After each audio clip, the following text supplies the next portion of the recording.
মন্দির থেকে চুরি কোষ্ঠী পাথরের কৃষ্ণমূর্তি। দীর্ঘ প্রায় 400 বছর পুরনো খড়দহ মহাপ্রভু নবরত্ন মন্দিরের কোষ্ঠী পাথর কৃষ্ণমূর্তি চুরি করে এক যুবক। গতকাল সন্ধ্যায় সন্ধ্যা আরতি করতে এসে পুরোহিত দেখে কৃষ্ণমূর্তি নেই। তখনই সবাইকে জানায় পুরোহিত। তারপরে খড়দহ থানায় খবর দেওয়া হয়। মন্দিরের পাশে ক্লাবের মাঠে সিসিটিভি দেখে চিহ্নিত করে যুবকটিকে এবং সেই ছবি দেখে খোঁজ করতে থাকে খড়দহ থানার পুলিশ। এরপরে যথেষ্ট চাঞ্চল্য ছড়ায় এই খড়দহ অঞ্চলে। ঘটনা ঘটার কয়েক ঘন্টার মধ্যে হদিশ মেলে কোষ্ঠী পাথর কৃষ্ণমূর্তি। খড়দহ থানার পুলিশের তৎপরতায় রাতের মধ্যে কৃষ্ণমূর্তি সহ যুবককে নিয়ে আসা হয় খড়দহ থানায়। পুলিশের পক্ষ থেকে জানা গেছে যে যুবকটি কৃষ্ণমূর্তি মন্দির থেকে চুরি করে নিয়ে গেছিল তার বাড়ি রুইয়া অঞ্চলে। রাতেই চুরি যাওয়া কৃষ্ণমূর্তিটি মন্দিরের পুরোহিত এবং এলাকার মানুষের হাতে তুলে দেওয়া হয়। ঘণ্টা কাসর বাজিয়ে আনন্দ সহকারে মূর্তি নিয়ে যায় মন্দিরে। আজ ওই যুবককে খড়দহ থানার পুলিশ ব্যারাকপুর মহকুমা আদালতে পাঠাবে এবং পুলিশ রিমান্ডে নেবে। মন্দিরের পুরোহিত শিবরাম হালদার বলেন, পুলিশ প্রশাসনের কাছে কৃতজ্ঞতা জানানোর ভাষা নেই। এই মূর্তি যে পাওয়া যাবে তা আমরা ভাবিনি।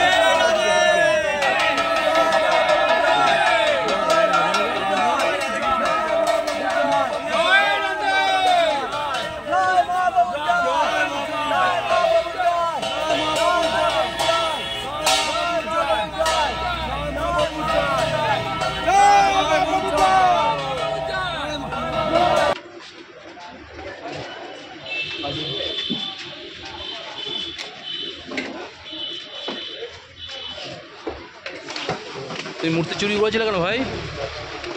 ভাই মূর্তি চুরি করেছিল কেন করছো বুঝতে পারছি না। কাই ছবি করবে নাকি? এই ছোট ছোট ফাঁকা করো, ফাঁকা করো। চলো চলো পড়ে যাবে পড়ে যাবে। এই আসো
পুলিশকে তো অশেষ ধন্যবাদ, ওনাকে প্রশাসনকে ধন্যবাদ হাজারবার।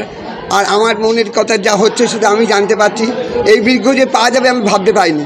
তবে আমার একটা অন্যায়, সকালবেলা আমি ভেবেছিলাম যখন ঠাকুর চান টান করাই, ঠাকুর তুমি বড্ড রোগা না, তোমার বিগ্রহটা ভালো না। বৃন্দাবন চন্দ্র মন্দিরে বিগ্রহটা খুব সুন্দর, তুমি এই ঠাকুরটা ভালো না, বড্ড রোগা বিগ্রহ। এটা মনে মনে আমার একটু হয়েছিল। সকালবেলা চুরি হয়েছিল, দুপুরবেলা যখন চান করাই। চুরি হয়েছে 4:30। কিভাবে জানতে পারলেন আপনারা? আরতি করতে এসেছি মন্দিরে, পৌনে 7টার সময়, তখন দেখি ঠাকুর নেই। চাবিটা খুলবো, তখন দেখি ঠাকুর নেই। তারপর আমি লোকজনকে ডাকাডাকি করলাম। পুলিশের খবর দেন? হ্যাঁ। তারপরে সিসিটিভি আমাদের মন্দিরে ক্যামেরা আছে। তারপর আমাদের মন্দির চালায় কমিটি, সুজিত সিং, সে এসে দাঁড়াও, আমি ইয়ে করি কি ক্যামেরা টিভিতে দেখালো, টিভি দেখাচ্ছে যে ছেলেটা এসে দুপুরবেলা বসেছিল, ভোগ টোক চাইছিল, জল চাইছিল, সেই ব্যাগ নিয়ে ঢুকেছে, আবার ব্যাগ নিয়ে বেরিয়ে যাচ্ছে। তারপর সব কাহানি এই তো হল। তারপর তাকে বাড়ি থেকে ধরে আনা হয়েছে। কিসের মানে মূর্তি? কোষ্ঠী পাথরের। কত বছরের পুরনো? 450 বছর।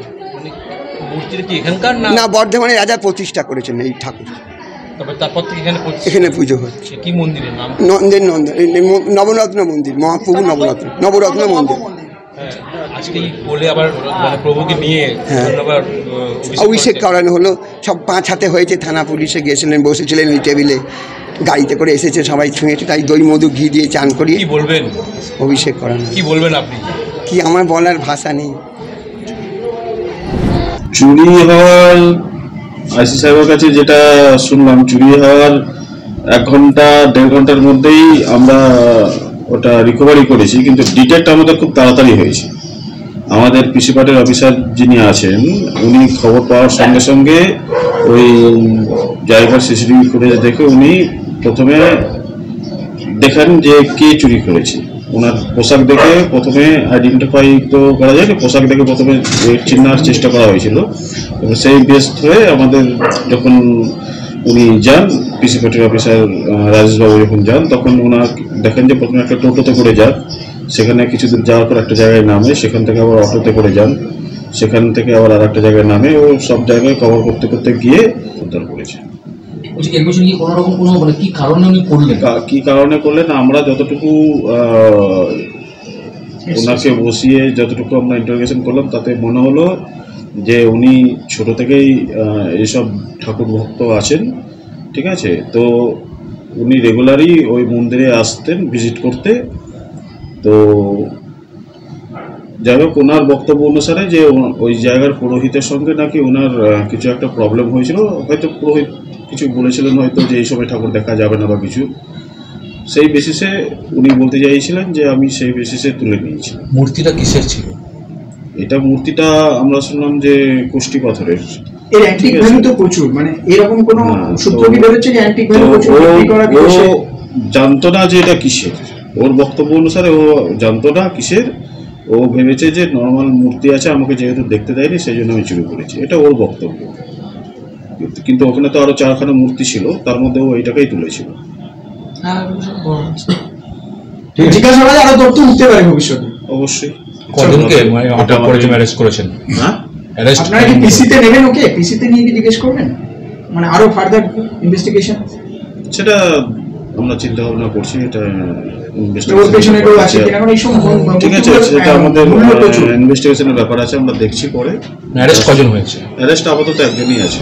হয়েছিল মানে এটা দুপুরবেলা, আমরা কেউ ছিলাম না, যা শুনলাম দুপুরবেলা উনি এসছিলেন, এসে মোটামুটি 3:56 নাগাদ উনি এসছিলেন একটা বাচ্চাকে নিয়ে। এসে 20 মিনিট মতো ছিল। তার মধ্যে উনি ব্যাগে করে, আমরা ক্লাবে সিসিটিভি ক্যামেরা লাগানো আছে, সেই ক্যামেরা থেকে আমরা সেটা জানতে পারি। ছবিটা আমরা বড় করে জুম করে বার করি। তারপরে আমরা মাথায় একটা প্ল্যান করি, ক্লাবের ছেলেরা মিলে একটা প্ল্যান করি কীভাবে ধরা যায়। তারপরে আমরা জানতে পারি যে আমাদের ক্লাবের একজনের টোটো করে উনি মন্দির বাইরে থেকে উনি গেছে। ওনাকে জিজ্ঞাসা করি যে আপনি কটার সময় কোথায় নামিয়েছেন?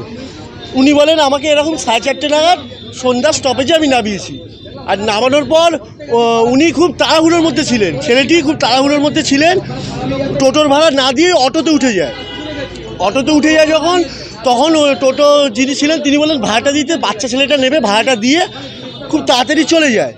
তারপরে আমরা এটা ফলো করতে করতে আমরা যাই তালপুকুরে গিয়ে ওনার ছবিটা দেখাই। তো অটোওয়ালারা বলে যে হ্যাঁ এই ছেলেটিকে আমরা এখানে নামিয়েছি। আর ছেলেটি ও পার হয়েছে, ছেলেটি যেখানে নামানো হয়েছে এপারে ওপারে ছেলেটি গেছে। আমরা তারপরে 4-5 জন মিলে তালপুকুরে গিয়ে চারিদিকে আমরা খোঁজাখুঁজি করি, একে ওকে ছবি দেখাই, কেউ চিনতে পারে না। তারপরে আমরা টোটো স্ট্যান্ডে যাই তালপুকুরে। টোটো স্ট্যান্ডে গিয়ে আমরা একজনকে দেখাই, তিনি বলেন যে হ্যাঁ এনাকে আমি দেখেছি দুপুরবেলা বিকেলবেলা এনাকে আমরা ছেড়েছি। একটা জায়গায়। তখন আমি তাদের কাছে অনুরোধ করি যে দাদা আপনি যেখানে ছেড়েছেন ওখানে আমাদের নিয়ে চলুন। দাদা টোটো নিয়ে আগে আগে গেছে, আমরা পেছন পেছন গেছি, গিয়ে যেখানে গিয়ে নেমেছি একজনকে দেখালাম, তো উনি বললেন হ্যাঁ আমি চিনি। তারপরে পাশেই ওনার মা কোথা থেকে আসছিলেন, মা বললেন দেখি ছবিটা, আমাকে ছবিটা দেখার পর বললেন উনি আমার ছেলে হন। তখন আমরা জিজ্ঞাসা করি যে উনি কোথায় আছে, বলে উনি তো বাংলাদেশে থাকে, কখন আসে কখন যায় আমরা জানি না। তারপরে আবার বলে যে হয়তো এখানেই আছে, বলে ফোন করে ছেলেকে, বলে আমি ওয়ারলেস গেটের ওখানে আছি, 56 নম্বর বাস স্ট্যান্ডের ওখানে আছি, পাঠ করছি। তারপরে আমরা সবাই তখন পুলিশকে লোকেশানটা জানাই, পুলিশ তখন লোকেশান ধরে ওখানে আসে। আমরা আবার গাড়ি করে নিয়ে গিয়ে 56 নম্বর ব্রিজের ওখান থেকে ওনাকে ধরি। কি মূর্তি ছিল? ওটা আমাদের স্বামীর মূর্তি ছিল, কৃষ্ণের মূর্তি। এটা আমাদের 500 বছরের পুরনো মূর্তি অত বছরের পুরনো, পাথরের পিতলে। হ্যাঁ, মূর্তিটা কোষ্ঠী পাথর।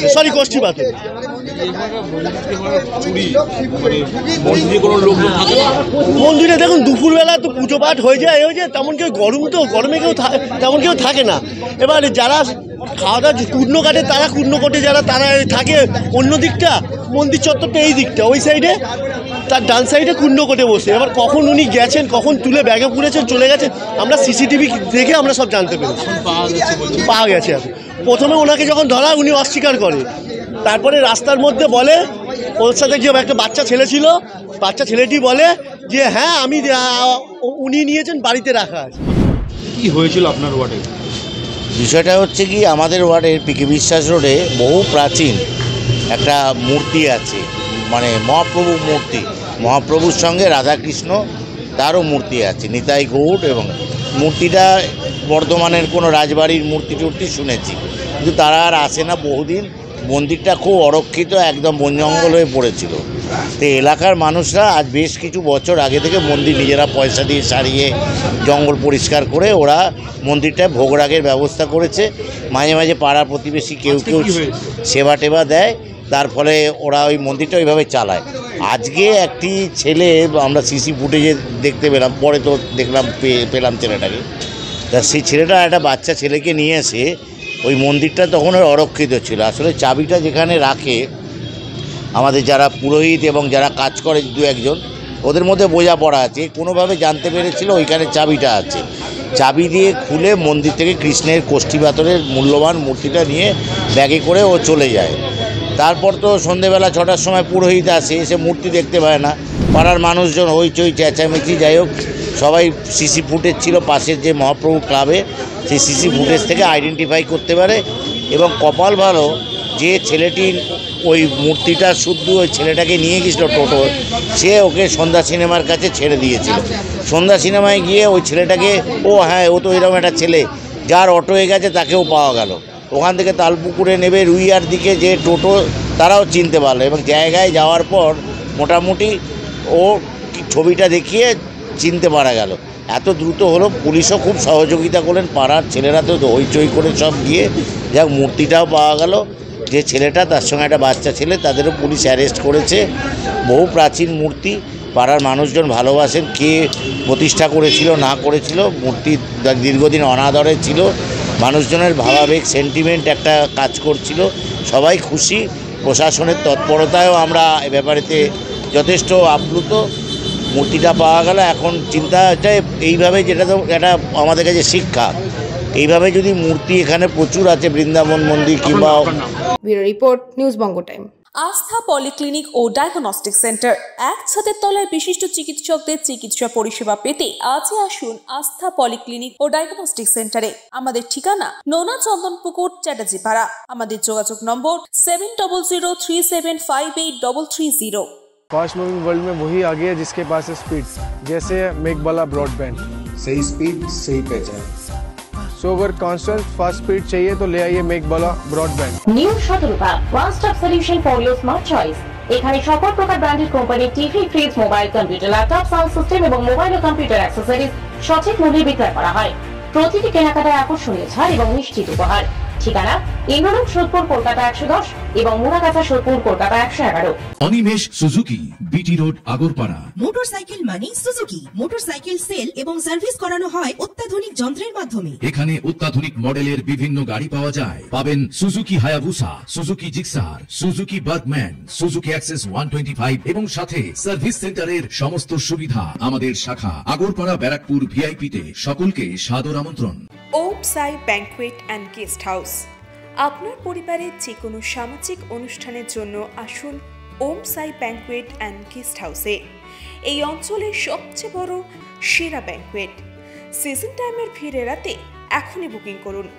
আমাদের ঠিকানা ডাক্তার গোপাল চ্যাটার্জি রোড, সোদপুর, গির্জা। আমাদের যোগাযোগ নম্বর 9051714263।